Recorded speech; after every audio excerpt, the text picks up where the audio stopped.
use it or put it away. Welcome back to the Nostalgia Network to us Gen X kids in the early 80s.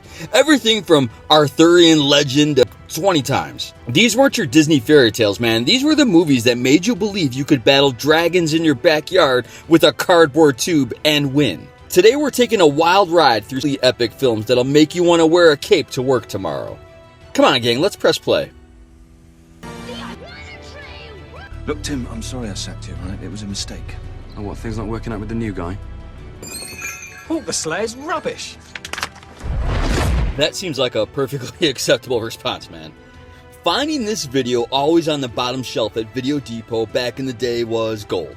It has that cover with the guy holding a giant sword above his head, and it looked like it was hand-painted by someone's cool cousin who was in all the special classes. That was Hawk the Slayer calling to you, and wait until you hear about the scene you'll never believe was filmed entirely in slow motion for some reason.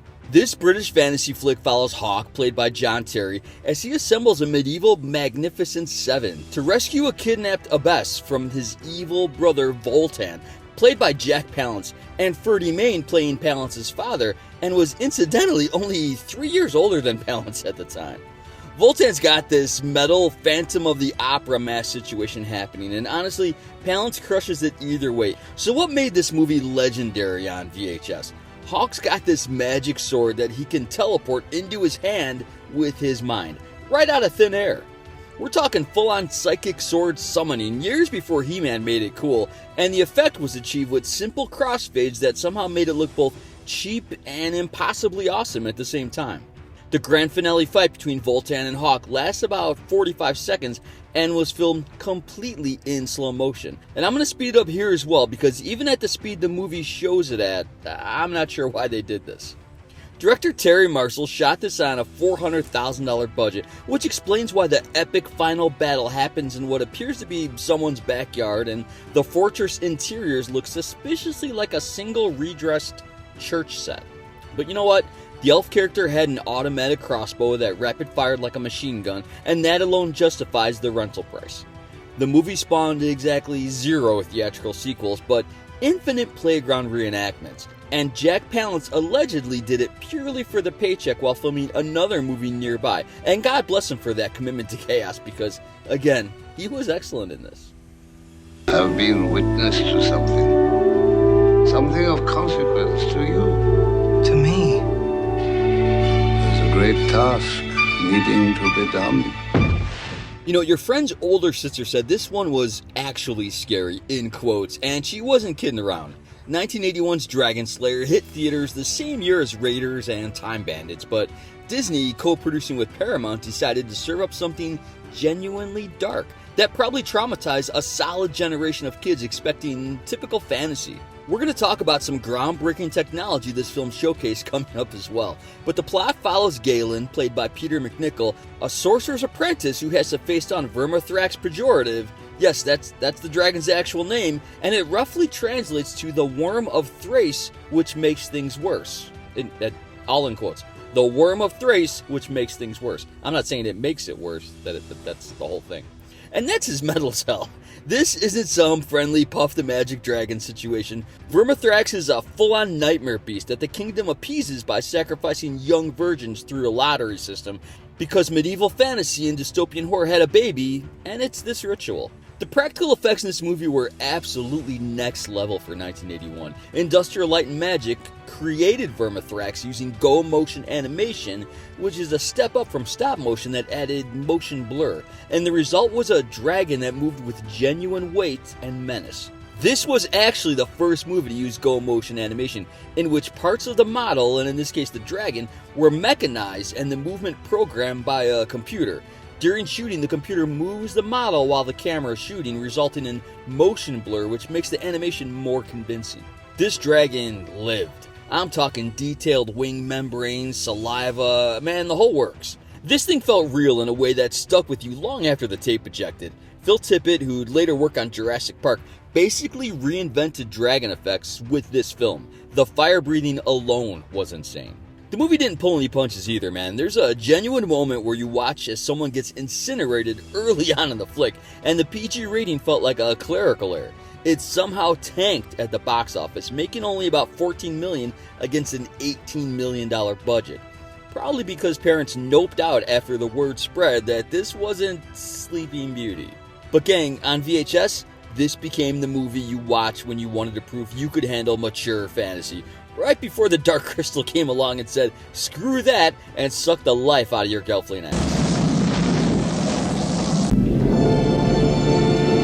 Listen now of a time long past when sorcery thrived and wild adventure was forever in the offing. Gang, here's where things get absolutely unhinged. The Sword and the Sorcerer arrived in 1982. Like someone threw Conan the Barbarian, Raiders of the Lost Ark, and every Italian sword and sandal flick into a blender trying to make the ultimate cheese, and somehow it made $39 million at the box office against a $4 million budget. And if you ever wondered what it's like to go blind making a movie and needing surgery, hang out for a few because I'm totally going to cover an incredible incident right on set. This plot involves Prince Talon, played by Lee Horsley, with the most magnificent flowing locks in the 80s cinema, seeking revenge against the evil sorcerer Cromwell, played by Richard Lynch, who murdered his family with the help of a resurrected demon sorcerer. Talon's secret weapon? Man, nothing but a triple-bladed sword that shoots its blades out like missiles, as if someone looked at Hawk the Slayer's teleporting sword and tried to one-up him. The producers originally wanted David Hasselhoff in the lead role instead of Lee Horsley, as it was stated Horsley wasn't, I guess, statuesque enough. Horsley fought hard for that role, though, and obviously won. The movie is gloriously excessive in ways that only early 80s B-movies could even achieve. There is gratuitous shirtless sword fighting, dungeon torture sequences, a crucifixion scene that feels weirdly out of place, and enough theatrical blood to paint the entire castle with. Richard Mall plays the undead wizard who is resurrected. The contact lenses he had to wear reacted poorly to the muck he was forced to rise out of. They ended up literally fusing to his eyes, and he had to have them surgically removed. Since he was out of commission, he had to be. He was recast for some sequences later on. That is a horrible, horrible turn of events. Director Albert Pyun was only 24 years old and somehow convinced investors to fund this after showing them a 10-minute proof of concept reel, which explains why the film has the energy of someone who can't believe they're actually getting to make a movie. The production was notoriously chaotic, man. They shot in Mexico to save money.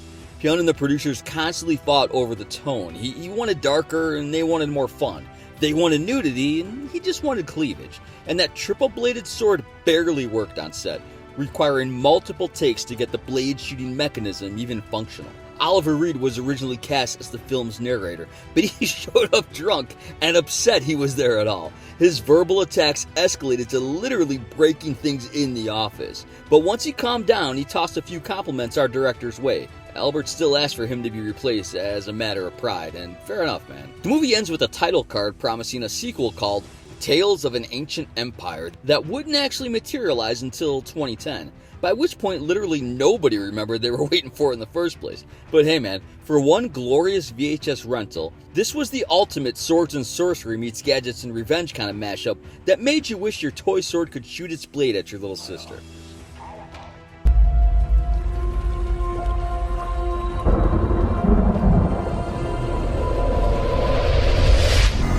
The Sword of Valor.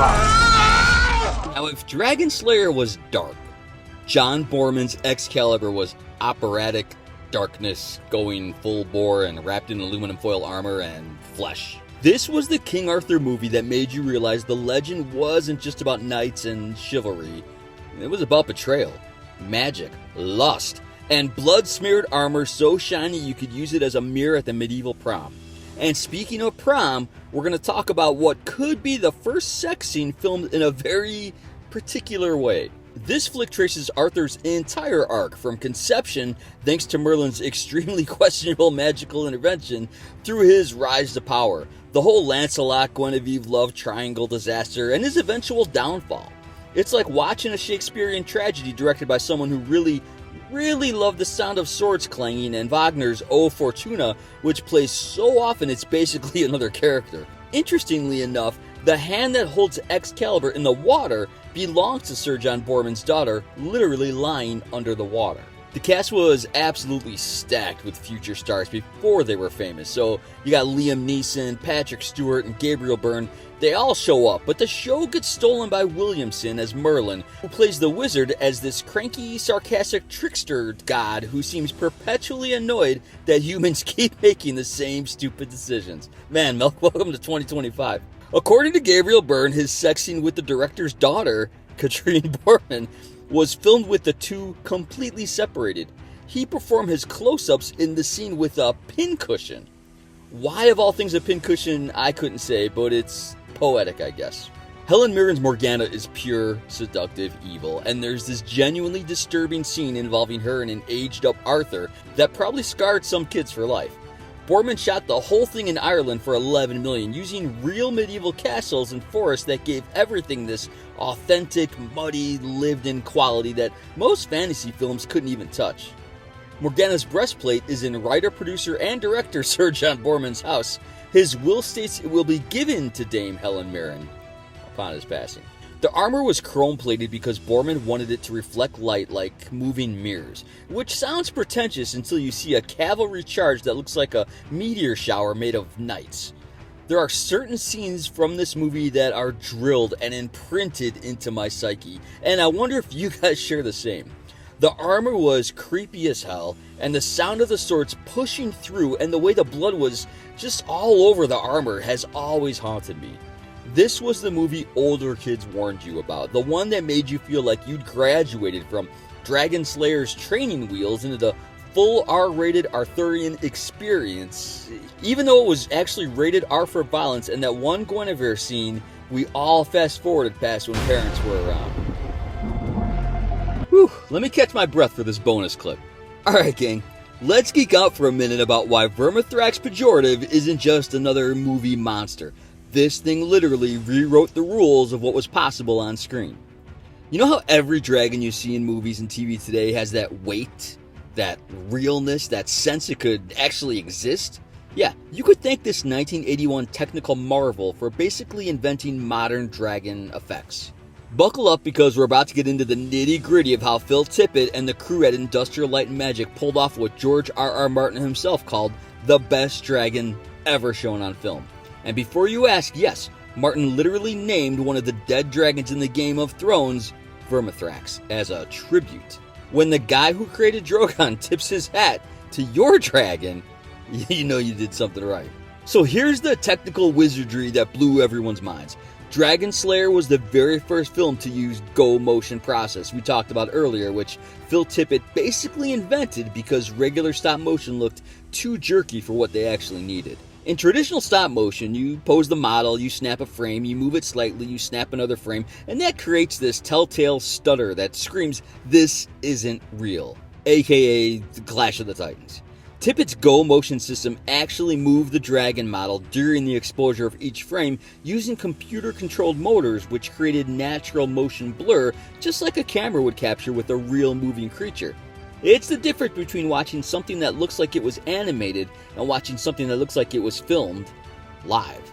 The computer could store all the movement data, meaning if director Matthew Robbins said, "You know what, make this faster," they could just adjust the value levels instead of reanimating 2 days of work by hand.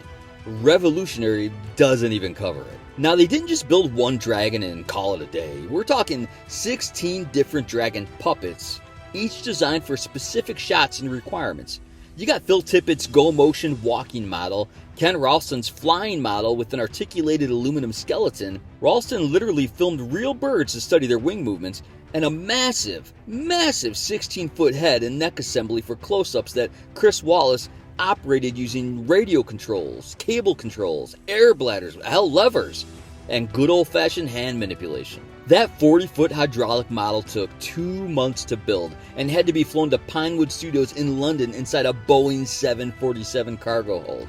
A quarter of the entire $18 million budget went into bringing Vermithrax to life, and after principal photography wrapped, a team of 80 people at Industrial Light and Magic spent 8 months producing 160 composite shots of the dragon, and that's insane. 8 months of post-production effect work for one creature in 1981. The Dragonfire effects alone were insane. Special effects supervisor Brian Johnson built 2 custom flamethrowers that used high-pressure gas laced with a special powder to create that distinctive brightness and color. The larger cannon-sized throw was swivel-mounted for wide shots like the Lake of Fire sequence, while a smaller version handled close-ups.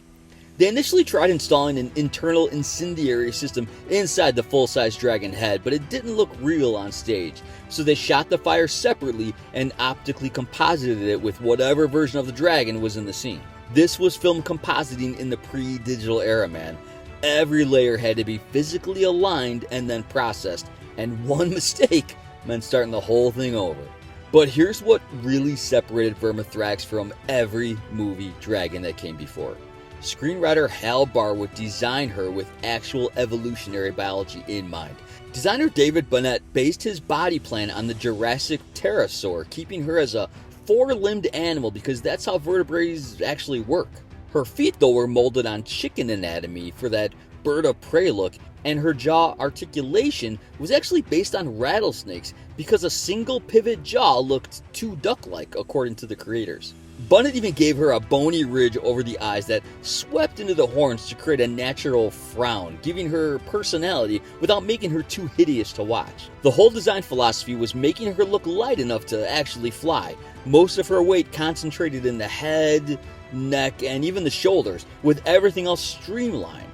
At 40 feet long, with a 90-foot wingspan, Vermithrax had to look aerodynamically plausible, and somehow, man, they pulled it off. The Dragonettes, Vermithrax's babies that Galen encounters in the cave, got their own design philosophy. Bonnet deliberately made them unsympathetic by giving them relatively small eyes, since large eyes make baby animals look super cute, and incorporated bulldog and bat-like features into their face. Ken Ralston, Chris Wales, and David Carson built 3 articulated hand puppets that were operated through holes in the floor, and they made sure these little nightmares looked mean enough that audiences wouldn't feel too bad when they got torched. Dark stuff for a Disney co-production, but hey, that's what made this movie super special. The legacy of Vermithrax is absolutely massive. Guillermo del Toro lists her as his favorite movie dragon alongside Maleficent's dragon form. Director Neil Marshall called her easily one of the best dragons in films ever, and praised the creature's realism. The dragons in Reign of Fire, oh my god, that's a classic, were specifically designed as updated, more dinosaur-like versions of Vermithrax, according to sculptor Bill Basso. And even though the movie itself tanked in the box office, the technical innovations pioneered here became the foundation for everything from Jurassic Park to modern creature effects. Phil Tippett would go on to become the go-to guy for creature animation, and that Go Motion technique evolved into motion control and CGI workflows we use today. Some quick hits for trivia that are too good not to mention. This was Peter McNichol's theatrical debut, and rumor has it he was so embarrassed by the film he doesn't even list it on his resume. Peter, buddy, you were great, man. Own this one. This is also apparently the only Disney movie with frontal male nudity, thanks to an accidental wardrobe malfunction during McNichol's water jump scene. The score by Alex North included music he'd originally composed for 2001: A Space Odyssey that Kubrick just never used, so it at least found a home somewhere. And that name, Vermithrax Pejorative, it doesn't just sound cool.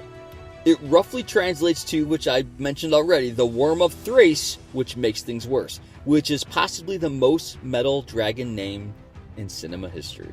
The movie was shot on location in Wales and locals employed as village extras, and that final scene was filmed in Skye, Scotland, giving everything this authentic medieval griminess that green screen work could just never match.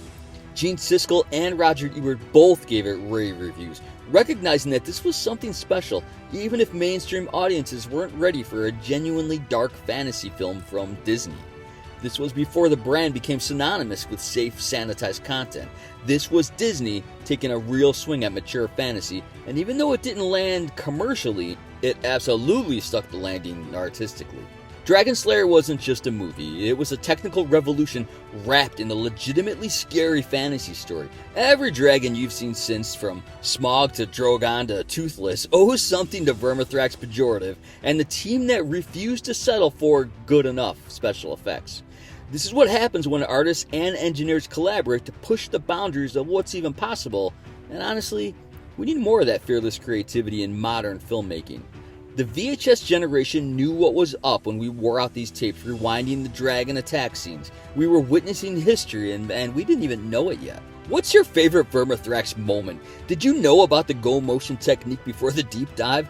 Drop your thoughts below in the comments and let us know if you want more behind the scenes breakdowns like this one in future videos. This was a huge blast. Anyway, I'll catch you guys later. Thanks a lot.